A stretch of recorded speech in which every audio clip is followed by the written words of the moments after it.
ایک ہندو نے سوال کیا، اگر اللہ تعالیٰ ایک ہے تو پھر مسلمان ہی کیوں جنت میں جائیں گے، کافر کیوں نہیں؟ علماء کرام نے خوبصورت جواب دیا، کیونکہ کافر ایک جھوٹا مذہب ہے۔ مسلمان اور کافر میں فرق یہ ہے کہ وہ بتوں کو پوجتے ہیں اور مسلمان صرف اللہ تعالیٰ کی ہی عبادت کرتے ہیں۔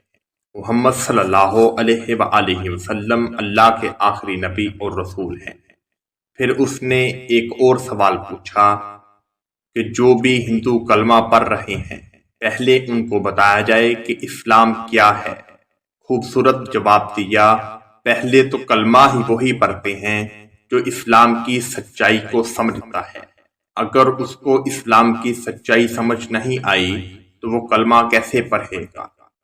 ہمارے بہت سارے واقعات موجود ہیں، آپ ان کو سنیے، انشاءاللہ آپ کو پتہ لگ جائے گا کہ اسلام ایک سچا دین ہے اور باقی یہ سب غلط ہے۔ ایسے بہت سارے خوبصورت واقعات انشاءاللہ ہم آپ کے لیے لائیں گے۔ آپ سے گزارش ہے کہ ہمارے چینل کو ضرور سبسکرائب کیجیے۔